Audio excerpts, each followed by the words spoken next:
With the election just days away, all trends point towards a Donald Trump re-election as American communists plan for widespread violence in order to force Beijing Biden into the White House.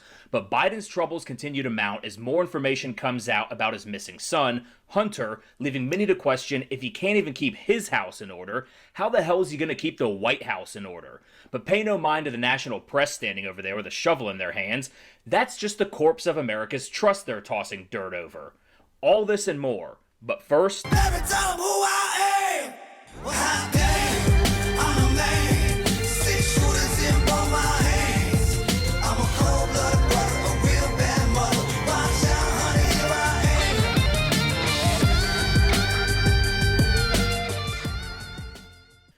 am. guys, I hate to say this and I hate to do this to you guys, but I have been forced to switch my vote to Joe Biden now, bear with me, don't cancel the video yet, but after watching his absolutely mind-blowing speech that he gave at a rally, I don't know how we could even fathom voting for Donald Trump anymore. I mean, just listen to the eloquence of Joe Biden.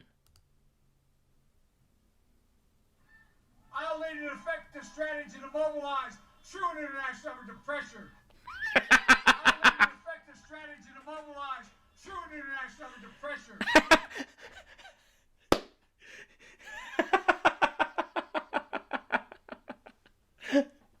All right, all jokes aside, what the hell was Biden saying there? That's the man that some people in America want to lead us. Imagine him sitting across the table from Xi Jinping and he starts speaking Chinese by accident. Oh my god, it's hilarious. It is absolutely hilarious. Now, before we get going, I just want to remind everybody to hit that like button, subscribe to the channel, and hit that notification bell, because we all know it's voices like mine that are first to be taken out back in old Yellard by the folks at Big Tech. Also, don't forget I did just recently launch a merch store where you can get cool new gear like this Dreamland Exiles shirt. And for those of you guys who don't know what Dreamland Exiles is, well, you will find out more about that at a future date. It is another project that I've been working on for quite some time. So anyways, Joe Biden his campaign is facing some real trouble. And as I said in the intro, it looks like a lot of trends are pointing towards a Donald Trump victory.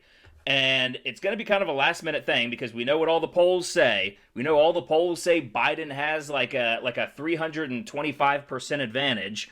But we have this from Politico. We've got to stop the bleeding. Democrats sound the alarm in Miami. Party officials in Florida's most populous county are sweating weak early voting turnout among several key groups. And so Democrats are sounding the alarm about weak voter turnout rates in Florida's biggest county, Miami-Dade, where a strong Republican showing is endangering Joe Biden's chances in the nation's biggest swing state. It really shouldn't be that surprising because, you do have a lot of Cubans in Miami, and the Cubans do not like communism. They do not like socialism. They have fled that.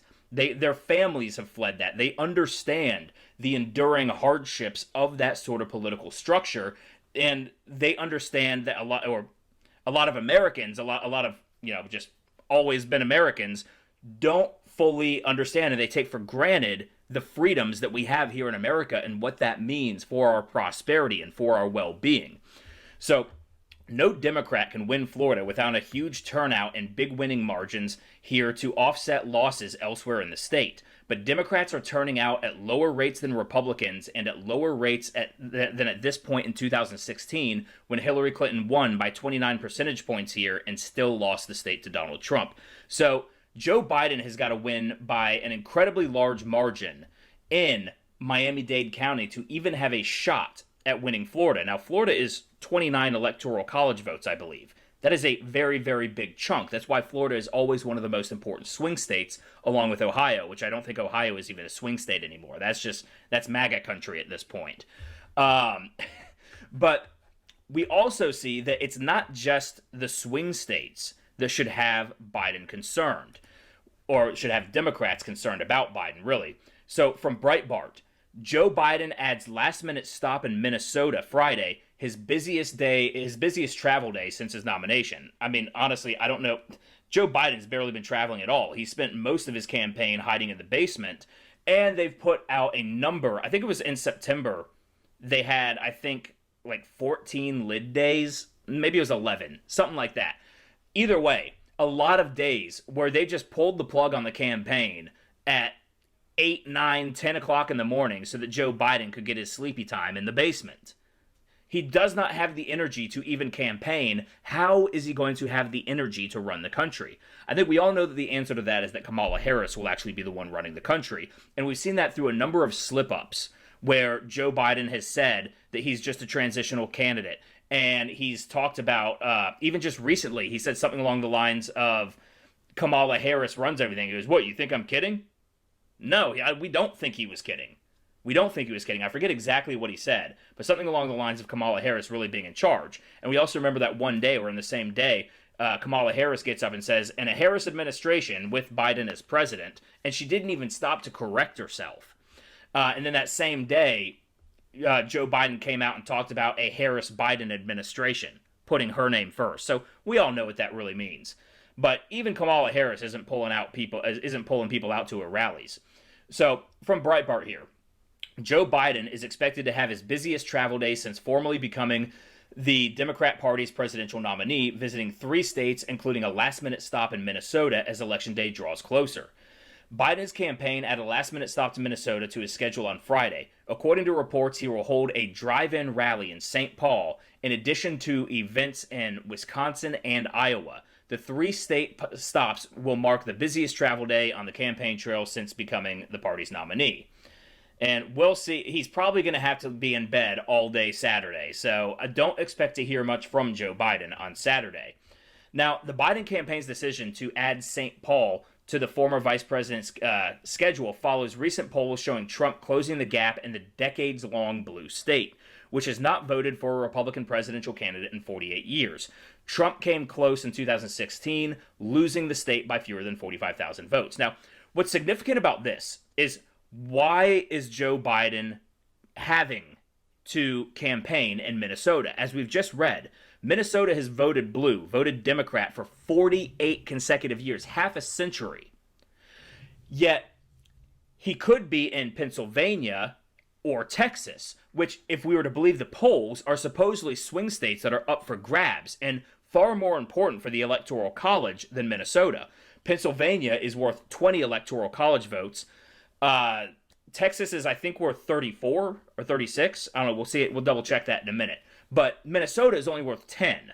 So if Pennsylvania and Texas really are up for grabs and really are swing states that could go Biden, wouldn't he be much better off campaigning there than he would be in Minnesota, which is supposedly a blue stronghold, but only worth 10 Electoral College votes?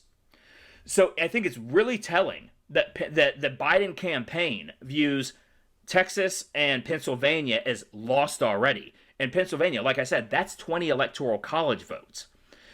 If that's not even up for grabs anymore, and Florida is not particularly up for grabs anymore, and Ohio is not up for grabs anymore, Joe Biden is going to have a very, very tough time winning the presidential nomination unless the voter fraud campaign that the Democrats have been running, and we've seen them running it with a lot of the Project Veritas stuff that they've been doing. If you haven't been following Project Veritas, you need to subscribe to them on YouTube right away and go watch all of the stuff that they've been talking about, because one of the voter fraud allegations, it's not even an allegation, they actually caught it all on videotape, is in Minnesota, and it's in the Somali district that Ilhan Omar represents.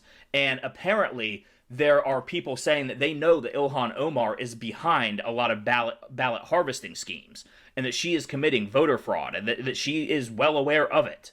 That her of course it's her operatives that are doing it on her behalf, but that she was one of the people actually cooking up the schemes.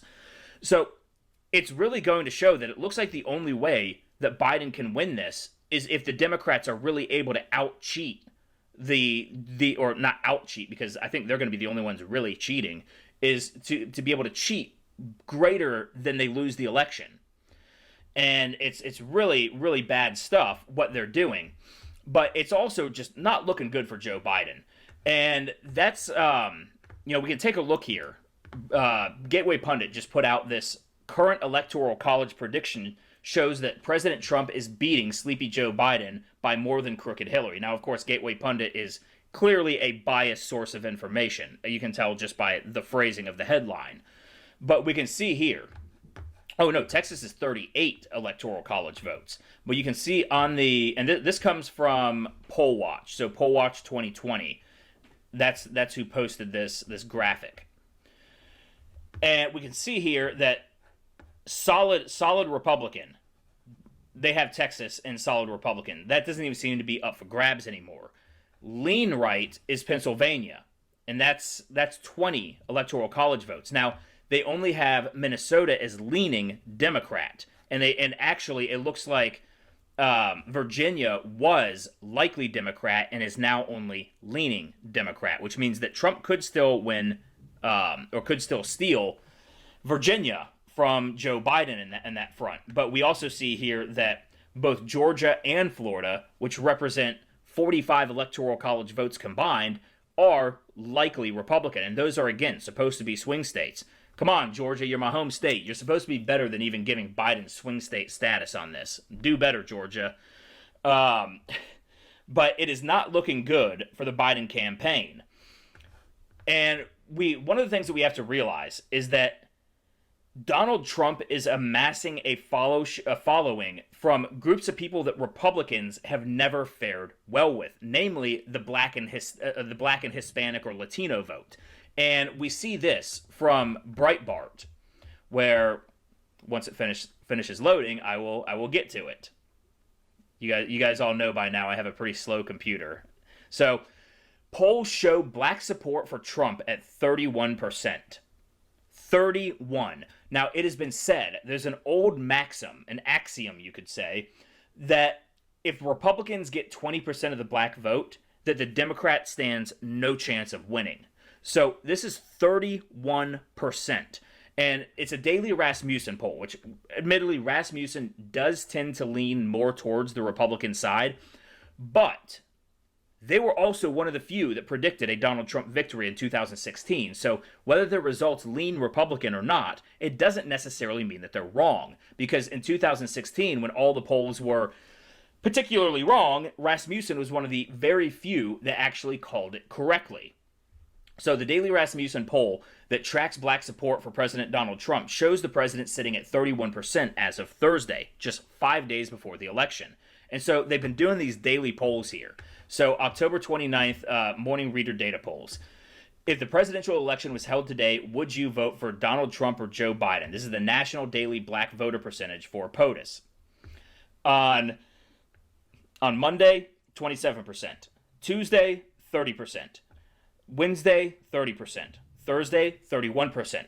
So what that does go to show is that this isn't an outlier poll, because it is polling fairly consistently in the same margin there. In fact, 30, 30, and 31. 27 is a little bit lower. But when you're talking about 20% being the threshold for no chance that the Democrat wins, it's all well above that. It's all well above that. So in 2016, according to exit polls, Trump earned just 8% of the black vote compared to 88% for Hillary Clinton. So if Rasmussen is wrong, let's say by a factor of 2, if support for the from likely black voters ends up being just half of what the pollsters said, just 15 or 16%, Trump would still end up doubling his 2016 share of the black vote, which would mean he won more black support than any modern Republican presidential contender. That is a huge, huge victory for Donald Trump. And we've also seen, I don't know if they talk about Latino votes in this one. Okay, yeah. So they're talking about another earlier poll here where it crept up as high as 46%, and they go ahead and acknowledge that that's an outlier poll. Most of the black support does not actually, most of the polls do not actually go up to 46% black support for Trump. But Hispanic votes, in 2016, Trump won just 28% of the Hispanic vote, which was right in line with Mitt Romney and John McCain, but well below George W. Bush's 44% in 2004. A recent IBD/TIPP poll shows Trump's support with Hispanics at 36.5% and his support with blacks at 15%. So even that poll puts his support from blacks at double what he got in 2016. And in the most recent IBD/TIPP poll, Biden only earns 79.5% of the black vote, well below Hillary's 88%. Trump earns just 9% of the black vote, but has 36% of support with Hispanics. But if he is going, I think he got 28% in 2016. But if let's say he only does gain 8% of the black vote, 8% more than he won in 2016, and he gets another 8% more from the Hispanic vote. That's almost an insurmountable. I think that is, actually. I don't think it's almost. I think that would be an insurmountable gain for Joe Biden to overcome. So between the minority vote increasing for Trump and all that we're seeing in Florida, in Pennsylvania, in Texas, and in Michigan, Wisconsin, and Minnesota, it's looking like Donald Trump. I'm not going to say that he has this in the bag, because it is very, very important that all of us do get out to the polls and cast our votes for Donald Trump, because we cannot get complacent. That is how you lose elections, when you think it's a sure thing. But it does seem to be trending the right way. So don't count your chickens before they hatch, but it is a good time to be optimistic. Cautiously optimistic. Cautiously. But we've seen another sign. We've talked recently. We're talking about the increased support from the black vote for Donald Trump. And we've seen a slew of rappers come out. I mean, we've seen Kanye West was a long time ago. Huge artist. Big influencer in the black community. Then we had 50 Cent come out. And I know some people are saying that 50 Cent is backtracked. I'm going to get to that in just a minute. Then we had, what was his name? Lil Pump. Now, I'm not very familiar with Lil Pump. I don't know his music very well. It's kind of, it's a little new for me and not really my style of hip-hop. But even he came out. Donald Trump. Well, we have a new artist, a massive artist coming out and supporting Donald Trump. So this is from Revved. Rapper Lil Wayne's Trump endorsement sparks controversy on Twitter. So Lil Wayne is now coming out and endorsing Donald Trump. And, we've even had Ice Cube. Also, he hasn't endorsed Donald Trump, but he has worked with Donald Trump, and he has pushed back on people who have criticized him for it. Because apparently he reached out to Kamala Harris, and apparently Ice Cube rejected Kamala Harris when she invited him to be on this Zoom rally, I guess you could say, on Zoom, a virtual rally with 12 other artists. I think Snoop Dogg was one of them, and all these others, and he rejected it because they rejected him when he reached out to them to talk about his contract with Black America. But Donald Trump, what did they do? They had Ice Cube come in, they sat down, they talked with him, and then they made alterations to their platinum plan based on that conversation with Ice Cube. So they showed Ice Cube right away, we're willing to work with you. We're willing to listen to you, sit down with you, hear your concerns, and try to provide you a path to getting your plan set in action. They may not get all the details, they may not agree on everything, but they're at least showing a willingness to compromise, where the Democrats, they don't even want to hear it until after the election. And I think that's going to, I don't think Ice Cube is going to come out and publicly endorse Donald Trump, but I would not be in the least bit surprised if Ice Cube walked into that ballot box and Donald Trump. So we have this here from Revved, and I already read the headline. So rapper Lil Wayne, whose real name is Dwayne Michael Carter, surprised his 34.8 million followers on Twitter after he endorsed Donald Trump for the 2020 presidential election and touted his platinum plan. On October 29th, Wayne shared a photo of himself and the president and tweeted, "Just had a great meeting with Donald Trump and Donald Trump POTUS. Besides what he's done so far with criminal reform, the platinum plan is going to give the community real ownership. He listened to what we had to say today and assured that he will and can get it done." And we have this here. This is the picture that he put out. Lil Wayne with all of his face tattoos standing next to Donald Trump, and man, Lil Wayne is little. That's a short dude. But there's been a lot of talk about 50 Cent backtracking because he went out and said F Trump and all that. Well, 50 Cent has, he did come out and he warned Lil Wayne about the repercussions of taking a picture with Trump. So 50 Cent seemingly tried to warn rapper Lil Wayne of the potential repercussions of meeting with President Donald Trump. 50 Cent's warning came after Lil Wayne shared that photo Thursday. And so 50 Cent goes, "Oh no, Wayne, I would have never took this picture." But then he tags Branson Cognac and Leche Menduari. I don't know, some French bullshit. But it looks to me like 50 Cent is not saying I wouldn't have taken that because he hates Donald Trump, but more so because it could hurt his brand recognition. It seems to be more of a marketing point that 50 Cent is making. And we all know what Chelsea Handler, I talked about it in yesterday's video, what she came out and said to 50 Cent about, you can't vote for Trump, you're black. I had to remind him that he's black, he can't vote for 50 Cent. Well, the rapper shared that video and he says, "Fuck Donald Trump, I never liked him. For all I know, he had me set up and my friend Angel Fernandez killed, but that's history, LOL." You have to realize that that's a joke. He's quoting Scarface. He's quoting Scarface, and maybe he's just saying, you know, I don't necessarily like Donald Trump, but that doesn't mean that he's not going to vote for Donald Trump. Now, there's one thing that I do need to note.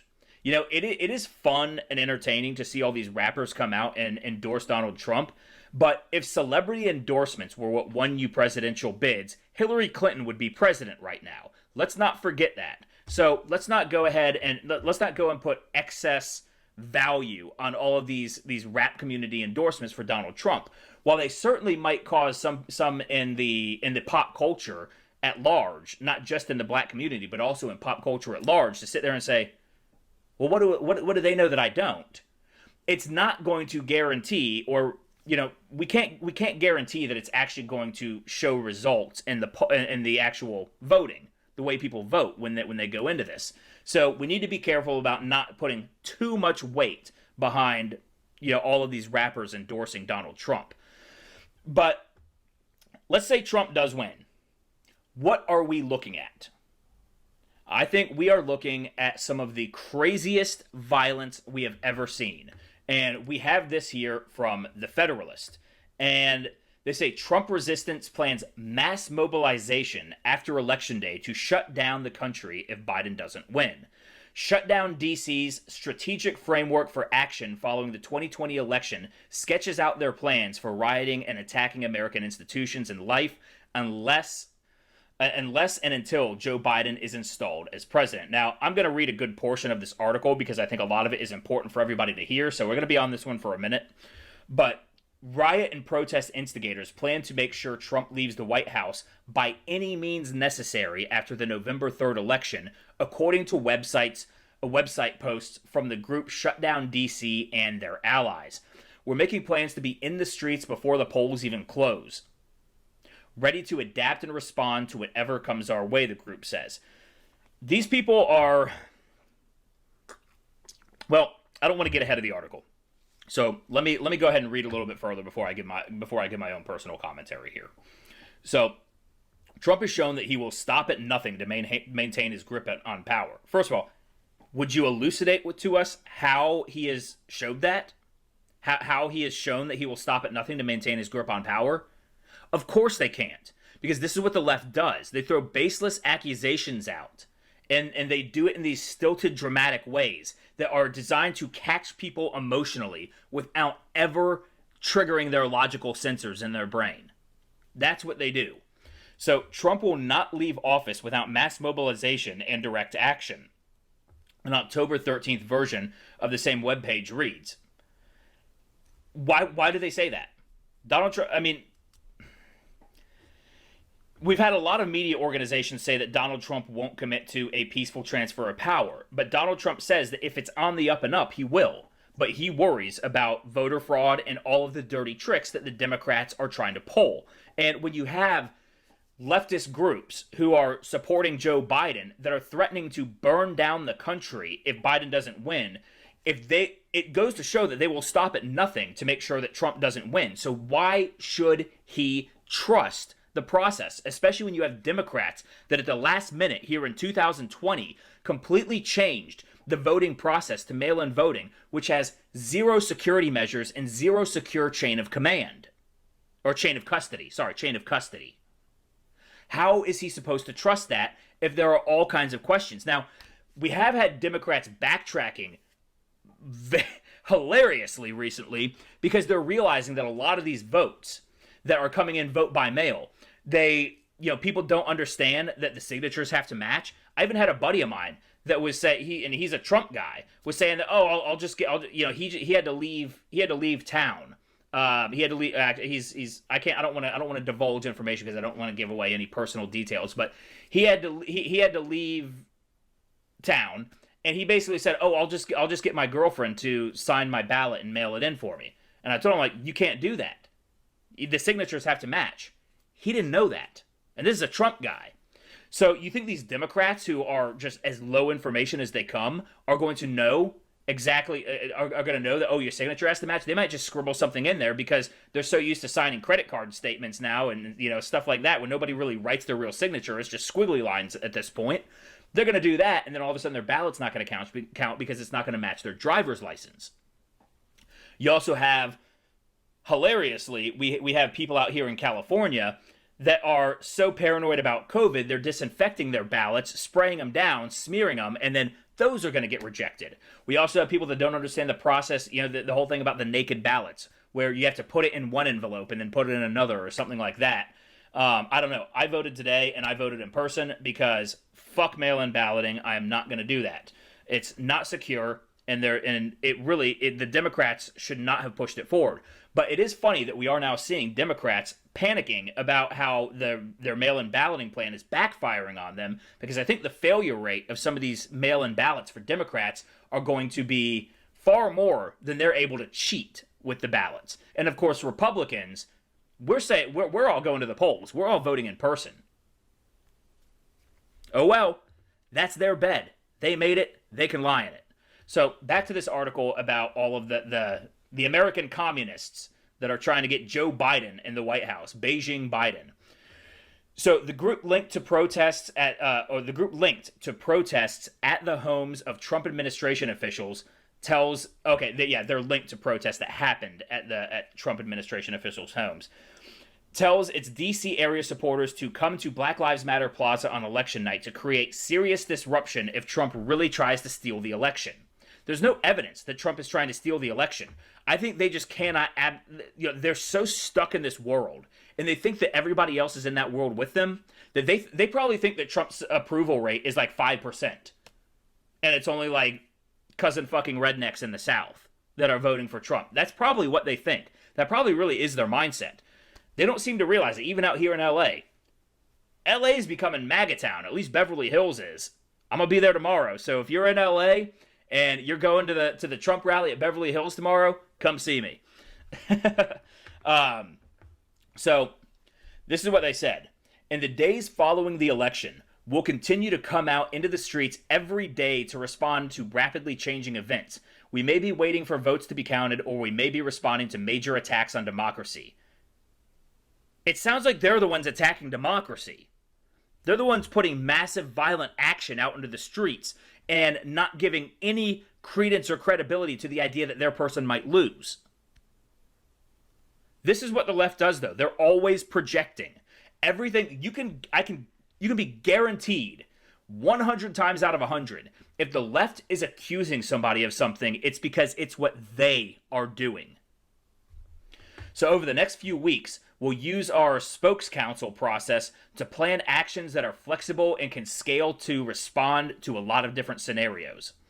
You got to wonder how large and how well organized this movement is, because don't underestimate them. That is, it's easy to sit there and laugh at all these Antifa pansies that come out and they're coming out 110 pounds soaking wet and trying to act tough. There are some serious people, some seriously violent people behind these Antifa rioters. This isn't all your gender queer, gender studies students that are work at Starbucks during the day and then get online and talk about non-binary theory, critical whatever theory at night. online. These aren't keyboard warriors. These are people who will go out there and cause violence. We've been seeing it. So then, on November 8th through 11th, the group's plan is to meet members of Congress returning to Washington, D.C. for the lame duck session. If Trump is trying to launch a coup, that's no time for business as usual. We'll meet them at the train station or the airports, or if they drive into town, we can meet them at their homes, the website said. I think when they meet, when they say meet, I don't think that is a nice meeting. I think that means they will attack them. And they're saying, if Trump is trying to launch a coup, again, who's the one launching the coup here? It's not Trump. These are the people launching the coup. And we're going to get to more on that in a minute, because I actually have a video that I'm going to show you after this article that shows some of these people talking. We can hear it out of their own mouths. So the post-election plan of action links to the group's advice, taking appropriate precautions for security. This includes forming affinity groups that will go into more detail and possibly engage in higher risk actions. That means more violent actions. Keep in mind that not everyone needs to know every detail of your plans, says the post-election plan about taking appropriate precautions. We don't. Feel free to only share what people outside your affinity group need to know, and keep the specific action details close to the vest. And this is how Antifa actually takes advantage of a lot of people. We saw this in Portland, where you'd see people that were out there protesting, and there was this one guy, I think he had some mental issues, and he got arrested for this. Somebody handed him what he thought was a firework and told him to throw it, and the guy lit it, thought it was a firework, threw it towards the ICE or Homeland Security, whoever it was, the officers that were guarding the federal courthouse there, and it turned out to be an explosive device. And the guy didn't realize he was throwing an explosive device, but the Antifa member who gave it to him, he was gone. Who got in trouble? The kid who threw it, thinking it was a firecracker. So these people do not care. They will use sacrificial lambs within their own movement to get what they want. Because the left operates through one thing and one thing only: sheer force of will. It's like Vladimir Lenin said, there are no morals in politics, only expedience. A scoundrel may be of use to us specifically because he is a scoundrel. That's Vladimir Lenin, and we are seeing that. And we're seeing that the operatives of these groups, these Antifa members, have no problem sacrificing members of their movement because there are no morals in what they're doing. It's all expedience. It's all sheer force of will. So, what kinds of actions these might be are stated in a strategic framework for action following the 2020 election that sketches out their plans for rioting and attacking American institutions and life until Biden is installed as president. So who's throwing the coup? Who's having a coup here? They're going to riot and attack American institutions and life until Biden is installed as president, yet they're saying that Donald Trump is committing a coup. I don't think that they realize that even though their brains may be completely rotted from the putrid ideology of Marxism and neo-communism that they adhere to, most of us still have two brain cells to rub together, and we can see exactly what they're up to, and we can see through the thinly veiled lies as they engage in precisely the actions that they accuse their opposition of doing. So, it claims if Trump declares victory, that will mark the start of the coup. I think it's the start of their coup. The start of their coup, not Trump's coup. At some point in the days following the election, Trump will almost certainly either attempt to declare outright victory or attempt to invalidate the results of the election. That is the start of the coup, it claims. Trump can only seize power if the world believes that he has the power. That's why we're starting this phase of the election in the streets. We need to show we're ungovernable under a continued Trump administration. That can mean blocking traffic at major intersections and bridges, shutting down government office buildings. Why should ICE or the FBI be able to keep doing Trump's bidding when he's leading with a coup? Or blockading the White House. Now, They're saying that Trump can only seize power. He already has power. He's not seizing power. They are trying to seize power from Trump. But if the world, that he can only have power if the world believes that he does. And that's why they're going out and showing that they're ungovernable. So essentially, they're going to cause so much damage and destruction that people think that Trump can't handle, that Trump can't handle what's going on within his own borders. Well, if Trump does win the election, that's when you're going to see the full force, the Insurrection Act be released on them. I'm glad that Trump did not unleash the Insurrection Act before the election, because that would have given the media precisely what they wanted to see, and it would have the media would have loved to have seen tanks rolling through these streets and saying that, oh, this is Donald Trump's bidding, he's killing peaceful protesters and all of that. Once the election is over, all bets are off. We don't care what the media says anymore, because these people are out there doing all this. And also, by letting them riot, it let the American people see what Joe Biden's constituents and what the left has truly become. They have been the biggest Donald Trump campaign ad that Trump could have ever hoped for. I don't know how they don't see that. Well, I guess I do know how they don't see that, because they live in this psychotic bubble world where they don't understand that some people actually like law and order, like the American way, like Donald Trump, like conservative values and philosophies. They don't see that. They don't see how it's even possible. So the document bases its action plan based on the scenarios projected by the establishment leftists' Transition Integrity Project for election night, and sketches these activists' response to each, which explicitly rejecting the possibility that Trump could legitimately win. That's the key right there, is they are calling what Trump is doing they're basically saying if Trump wins, it's a coup, that he cannot legitimately win. That goes to show that that's proof positive right there, that they are the ones seeking to commit a coup. So the document bases its action. Okay, I already read that part. We will keep going until Trump concedes. We could be in the streets throughout the fall and into the winter. Maybe as lots of rolling waves of action, or possibly as a few major tsunamis. In other parts of the country, as vote counts conclude, our focus will turn from protecting the vote counts to themselves being ungovernable. That's the whole plan.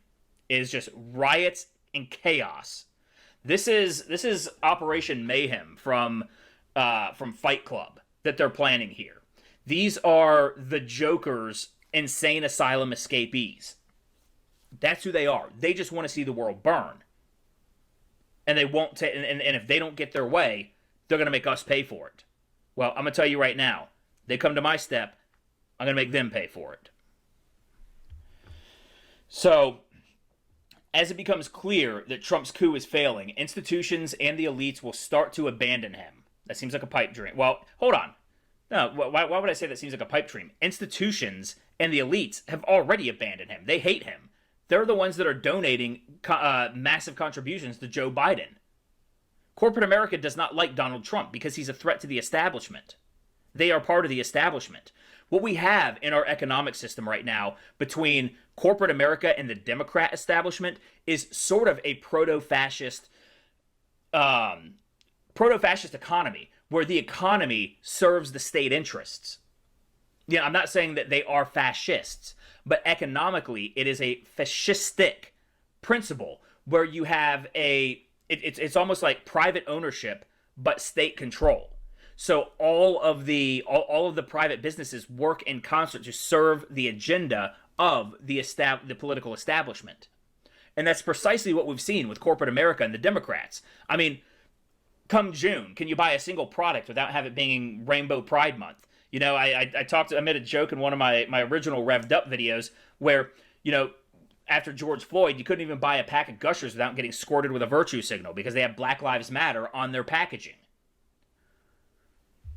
So we know where the institutions and the elites lie, and it's not with Donald Trump. So as it becomes clear that Trump's coup is failing, institutions and the elites will start to abandon him. or we will approach them as part of the problem. Either Amazon will shut down Amazon Web Services for the Trump loyalists in the government, or will shut down their fulfillment centers. Either governors will tell the National Guards to stand down, or will shut down their state capitals as well. Over time, Trump will grow increasingly isolated, and his empire will crumble down around him. Then, and this is the important part, Biden will move into the White House and be sworn in as the 46th president of the United States. Now, Biden has not once condemned Antifa or these organizations that are planning all of this. Should he be held criminally responsible for being in league with them? He won't denounce them. Should we be investigating whether his operatives, people in his campaign, or even just other Democrats are in communication with these people? Because I think we're going to find that they are. I think that we're going to find that this is all a paramilitary operation by the Democrat Party.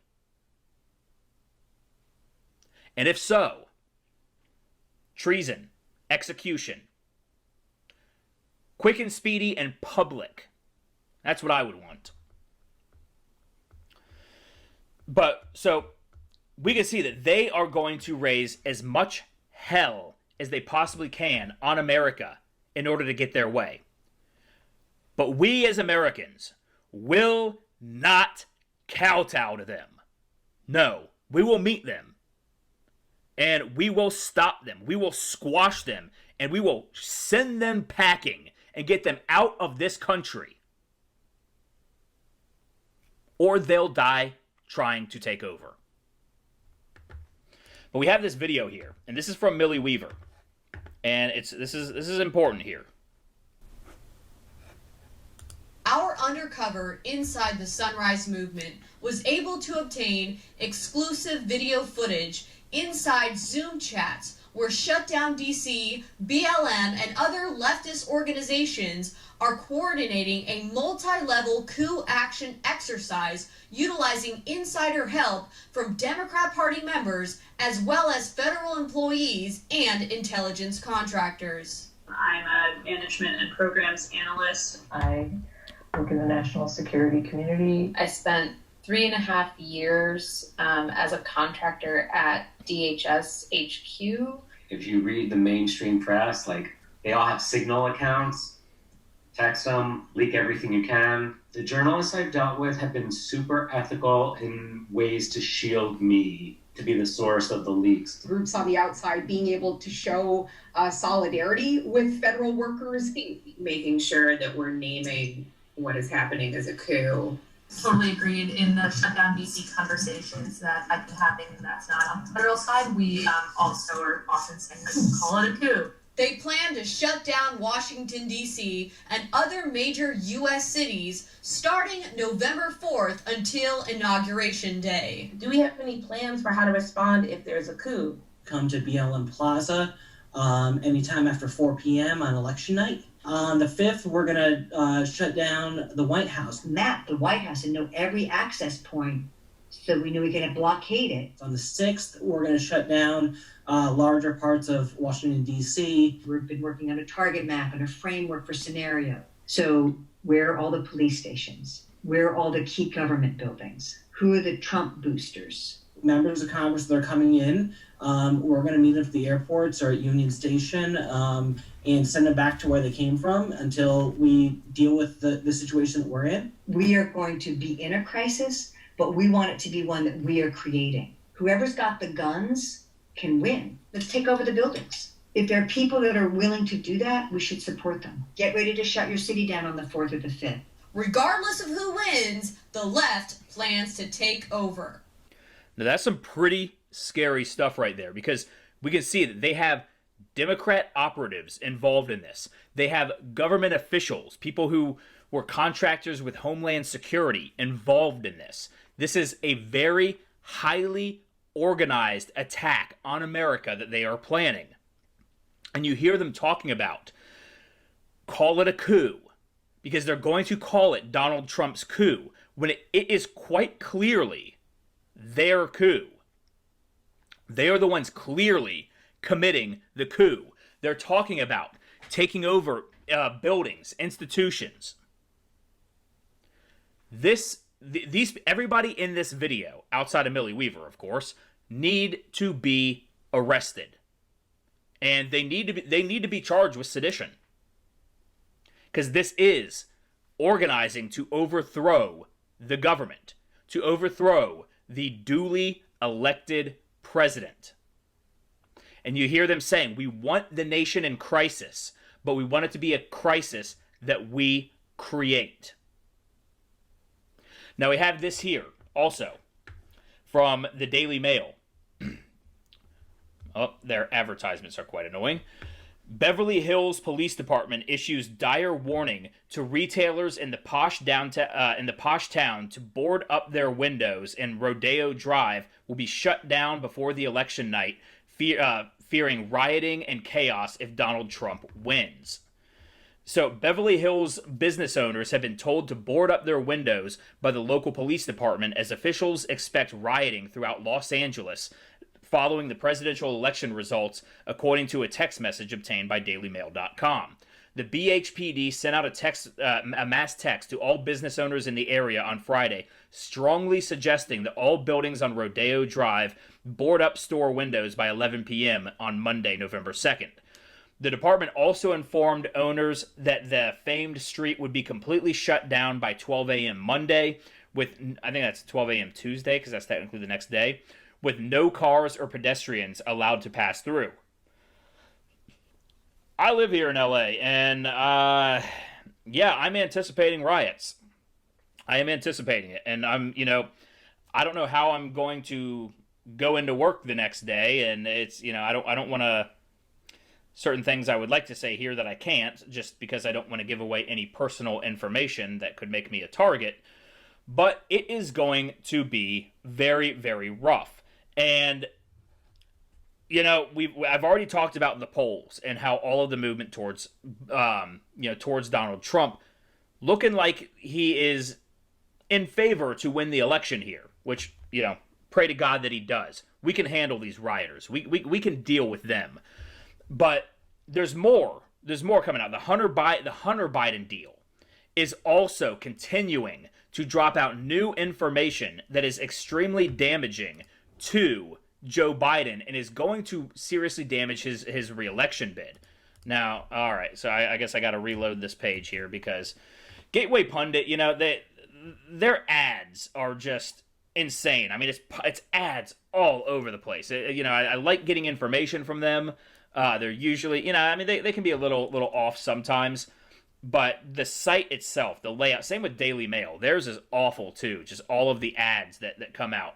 So, huge breaking exclusive. Hunter Biden has a Pornhub account where he uploaded his personal porn, including with a family member. Excuse me. So, the Biden family wants America to believe that they are the typical hardworking American family, but nothing could be further from the truth. Joe Biden has said his son Hunter had done nothing wrong, but had done nothing but good things his whole life. We all know that is a lie. I mean, that's not even debatable. And, I need to be careful showing this video because there's certain things that I can't show you, even though they're blurred out. I don't want to get in trouble with YouTube for showing this stuff.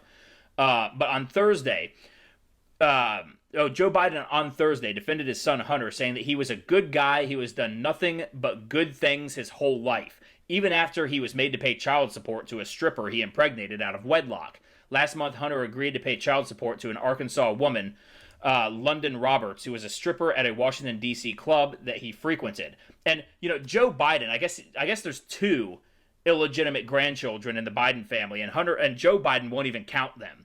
When asked how many grandchildren he has, he says 5, even though it's really 7. He won't even acknowledge the existence of his other grandchildren that have been fathered illegitimately. But this footage right here, or this little compilation from Breitbart that they put out. Mr. Vice President, how many times have you ever spoken to your son about his overseas business dealings? I've never spoken to my son about his overseas business. There's a photo of you golfing with your son Hunter and his business partner Devin Archer. Do you stand by your statement that you did not discuss any of your son's overseas business? Yes, I stand by that statement. Do you think it was wrong for him to take that position, No. knowing that it was really because that company wanted access to you? Well, that's not true. You're saying things you do not know what you're talking about. I don't know what he was doing. I know he was on the board. I found out he was on the board after he was on the board. How is your role as vice president in charge of policy in Ukraine, and your son's job in Ukraine? How is that not a conflict of interest? It's not a conflict of interest. There's been no indication of any conflict of interest from Ukraine or anywhere else. Period. I'm not gonna respond to that. Let's focus on the problem. Focus on this man. What's your response to those Republicans who say that Hunter should speak to the country? There is zero rationale for that to happen. Nobody has suggested anything was done that was inappropriate. This is all a diversion. This is classic Trump. No one has said he's done anything wrong except the thug Rudy Giuliani. The thug, America's mayor. Nobody has said he's done anything wrong.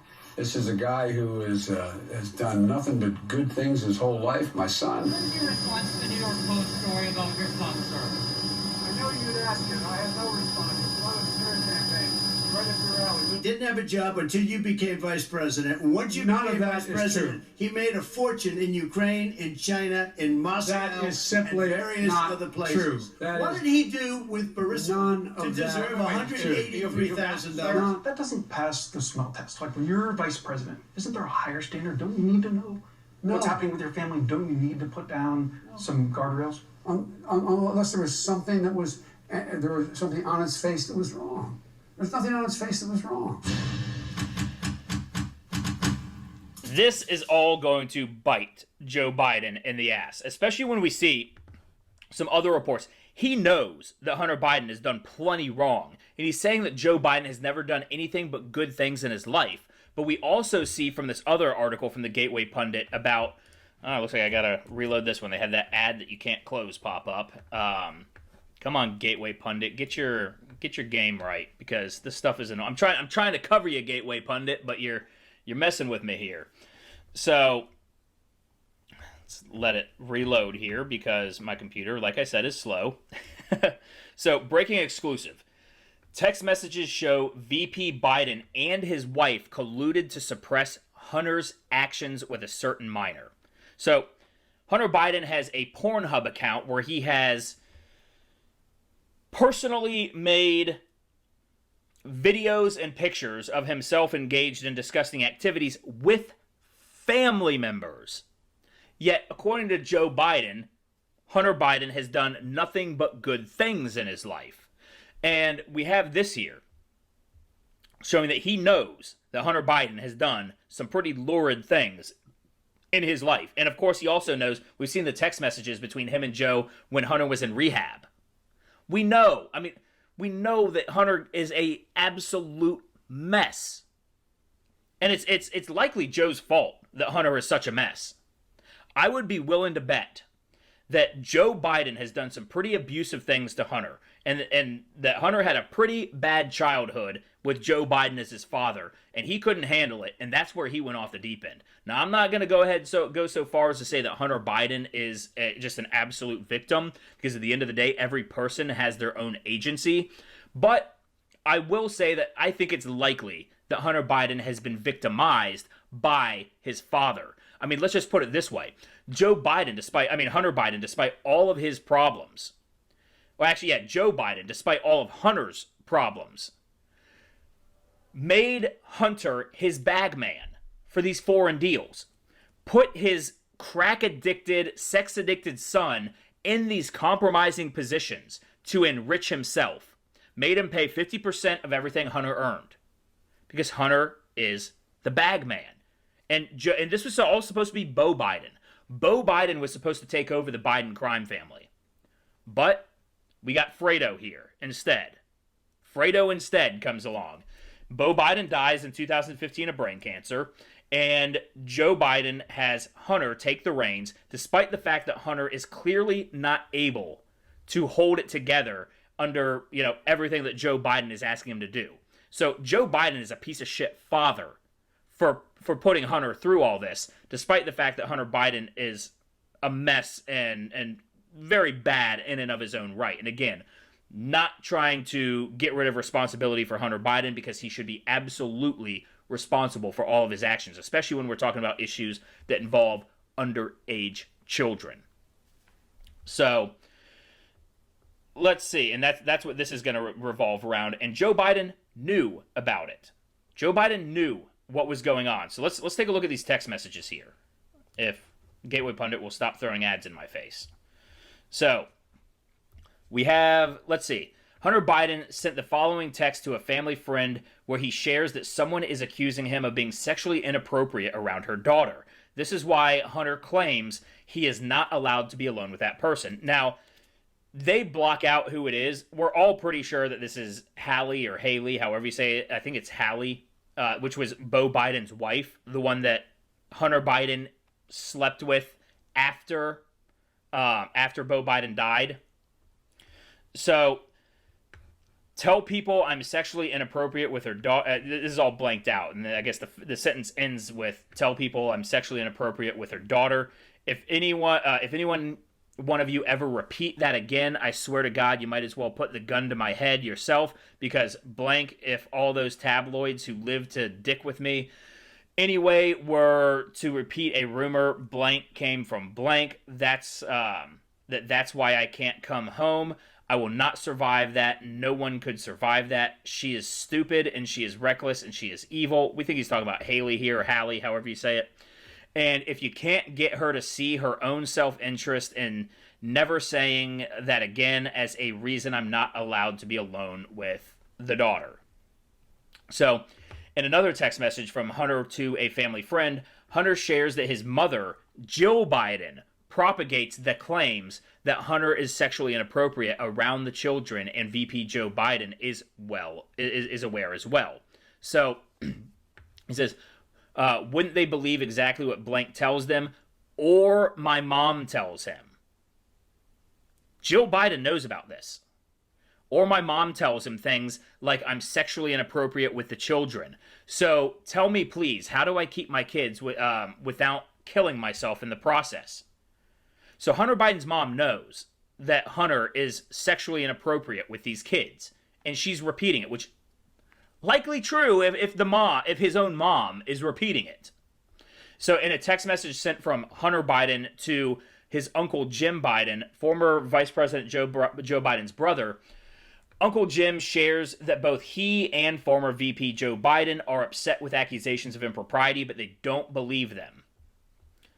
So, Hunter, it is imperative that you call me or your father. Your father is getting, as am I, barraged by blank. I believe that's Haley.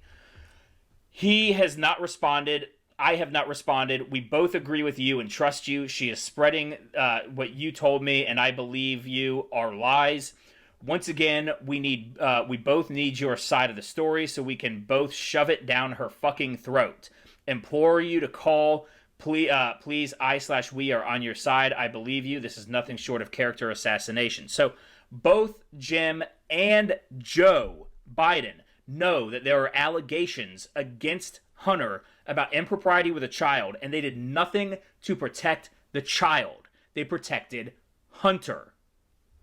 It's because Hunter was very important to Joe in his crime family money-making schemes, selling out America to foreign countries.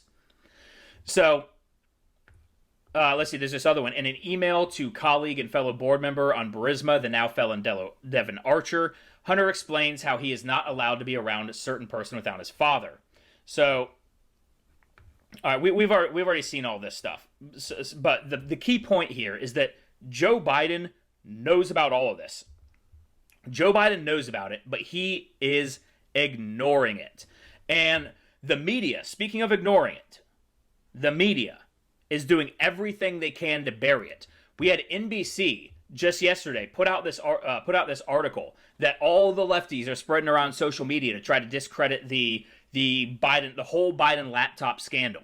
They're saying how a fake persona laid the groundwork for a Hunter Biden conspiracy deluge. A 64-page document that was later disseminated by close associates of President Donald Trump appears to be the work of a fake intelligence firm. Now, here's the thing.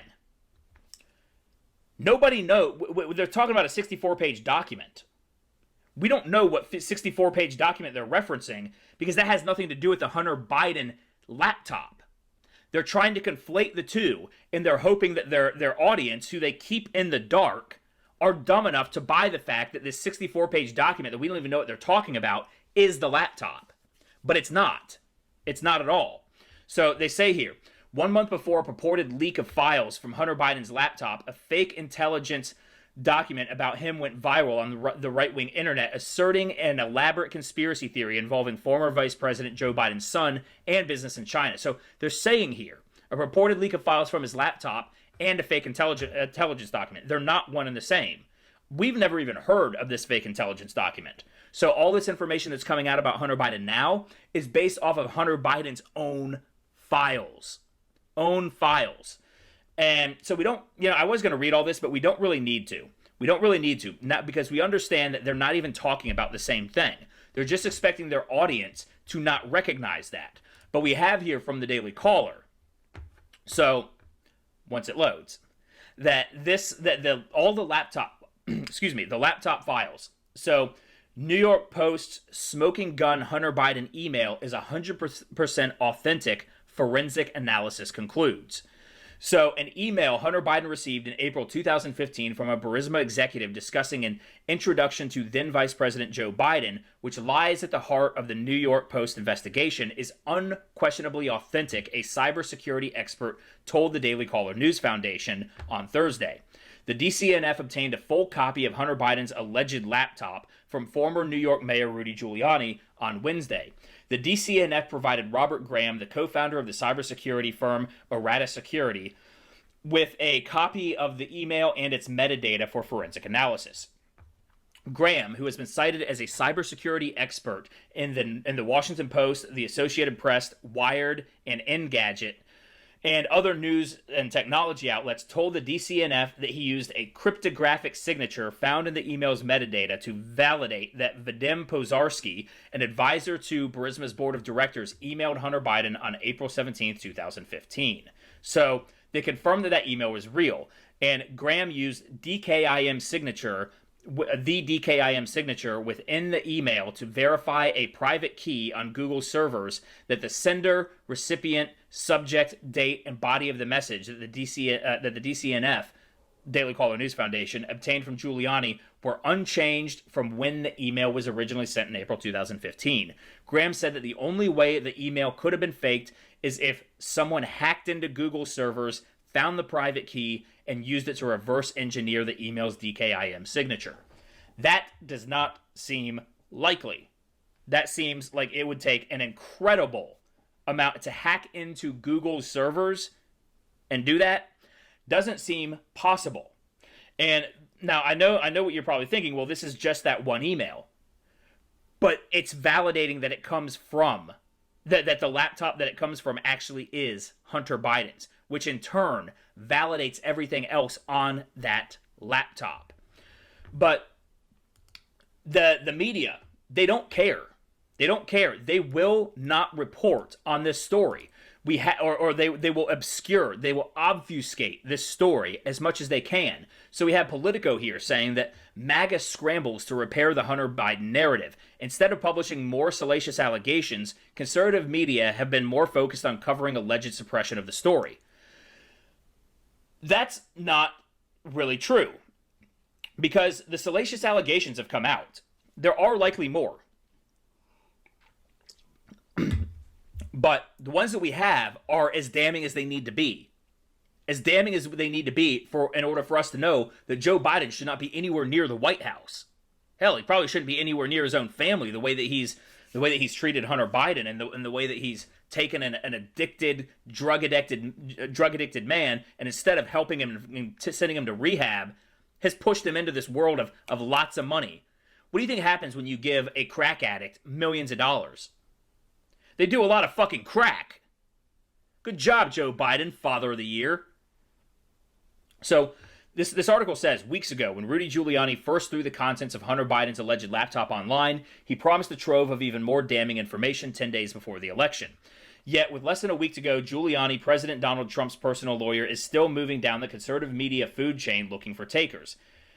Well, I think some of that might have to do with the fact that a lot of this stuff that about Hunter Biden is quite pornographic in nature, and especially when it deals with little kids, you're going to have news organizations that do not feel comfortable putting that out there, for one, because not only can't they and shouldn't they, but they don't want to publish proof of it. See, there's kind of a conundrum there. Where you can't show the world pictures of Hunter Biden engaged in sexual activities with his 14-year-old niece without breaking the law yourself. Even though we did see the Gateway Pundit put out some that you couldn't even see who the girl was. We're all assuming that it's his niece, where he was disrobed in front of her, just hanging brain in front of his 14-year-old niece. Really, really disgusting stuff. So the Wall Street Journal and Fox News have both reported finding no evidence that former Vice President Joe Biden benefited from the Hunter Biden business dealings that have drawn scrutiny. That's not true at all. Fox News, I mean, they've had Tony Bobulinski on the show, on Tucker Carlson. Fox News has not reported finding no evidence. Maybe there was some leftist, maybe they're talking about Juan Williams at Fox News or Donna Brazile. You know, that's probably what they're doing. They probably had Donna Brazile come out and say that we haven't seen any evidence of that, and then they're attributing it to all of Fox News, because Fox News has been reporting on this. So I don't know what the hell they're talking about. So more explicitly, pro-Trump media outlets, OAN, Breitbart, Newsmax, have mostly shied away from publishing fresher, more salacious allegations.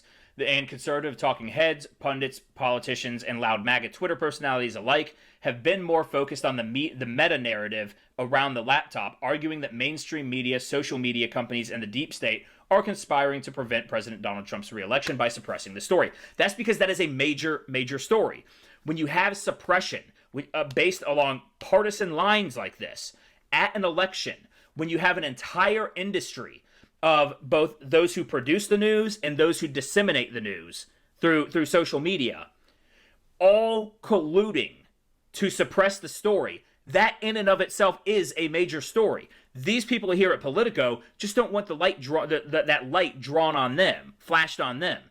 So, I'm not going to read the rest of this, because we pretty much get the gist there, that they're trying to make the whole thing that there isn't anything real, which is why they're switching to the narrative that they're suppressing the story. No, you can have two stories going on at once. One is Hunter Biden, the laptop, and Joe's corruption, and on the other is the fact that we have such cultural establishments, such communications and media establishments and institutions that are blocking the American people from finding out about this.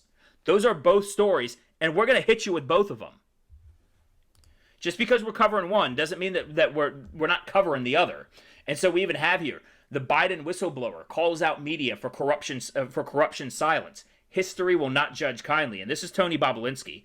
And I'm still not entirely sold that this Tony Bobulinski is a particularly good guy. He might just be going out for revenge. I don't know what he knew going into it, but he had to think that when you're getting into deals with China, with the Bidens, that he knew that there was something shady going along, and he only is bringing it up now because apparently they stabbed him in the back and got a $5 million deal behind his back that he knew nothing about. So I don't really know the story on this Bobulinski guy, but he does see, I mean, I saw some of the interview with Tucker Carlson, and he does seem to be fairly genuine, so I don't want to throw him under the bus. I just don't know yet. I don't know what to think about him yet. So Tony Bobulinski is lashing out at the media for undercutting his allegation that former Vice President Joe Biden was involved with his youngest son Hunter's business dealings. Bobulinski, a one-time business associate of Hunter Biden, released a statement to Breitbart News and other outlets on Friday, criticizing the media for suggesting his claims and the corresponding documentation that he provided are illegitimate. And also, he was calling out Adam Schiff for insinuating that he was part of a Russian disinformation campaign. Adam Schiff, it felt so good voting against Adam Schiff earlier today. I'm glad I got that opportunity. I would like to make clear that the emails, text messages, and other evidence that I have provided come from my own phones or computers, and that those documents have been authenticated by an independent, nationally recognized forensic analysis firm, he said. Moreover, the suggestion that I would provide false documents to the United States Senate and the Department of Justice is patently absurd. The media should focus on the very serious national security issues raised by the evidence I have provided, instead of ignoring this issue or writing process stories to serve as a distraction to help their favored candidate, Bobulinski added. History will not judge kindly those in the media that are sweeping under the rug one of the most significant and legitimate national security scandals involving a candidate for the presidency. Yep. And he's provided the sauce. He has provided the proof of what he's talking about. And the media suppression of this has gotten so insanely corrupt, so insanely bad, that we have... Well, I thought this was queued up and ready to go, but my computer is slow. From The Federalist, Intercept co-founder Glenn Greenwald resigns because colleagues won't let him criticize Joe Biden. This is not a free press that we're talking about here. We no longer have a free press. We have an establishment, a corporate, cronyist, Democrat, media propaganda establishment that is operating very much like the Communist Party of China. Like the Chinese Communist Party. That is what corporate America, the Democrat Party, and the media are working together as. The only thing keeping them from taking over the totality of the country and excising people like you and me from society is Donald Trump.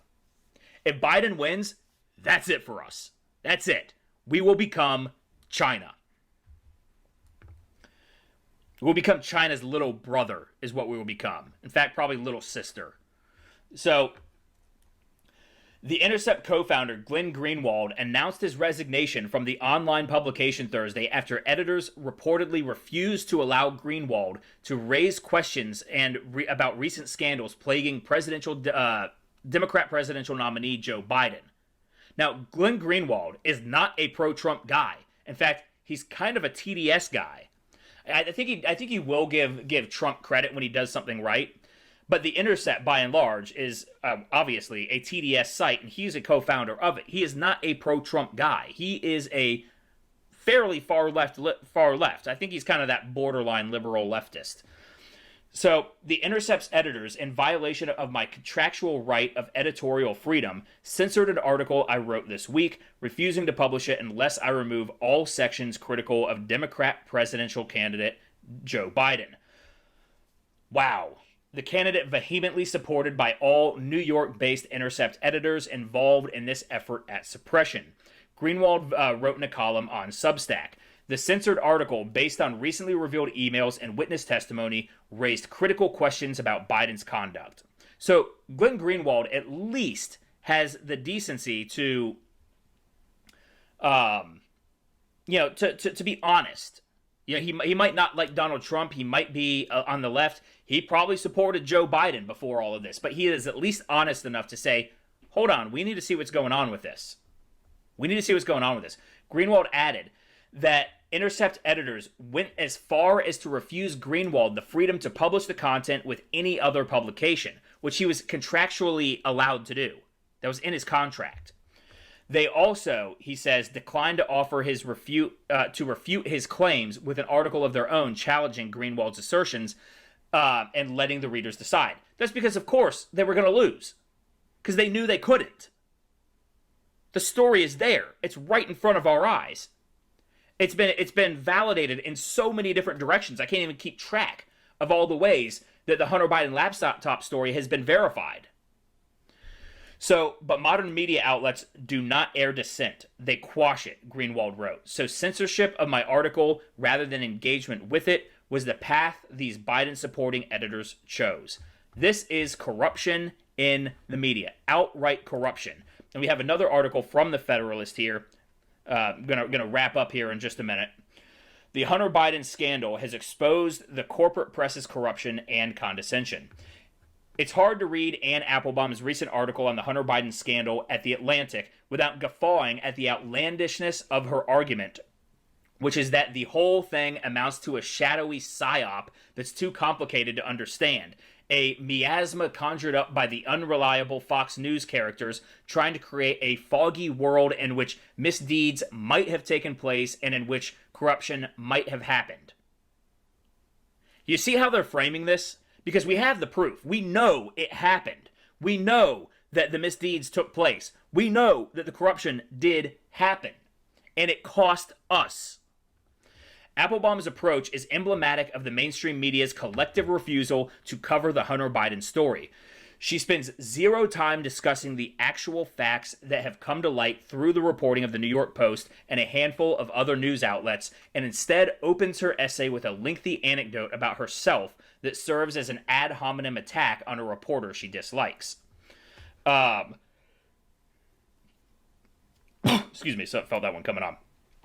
We are meant to understand that this reporter, Matthew Turmend, is a creep, not a real journalist, blah, blah, blah. Basically, smear campaign, because that's the whole thing that leftists do. If you can't refute the article, smear the person.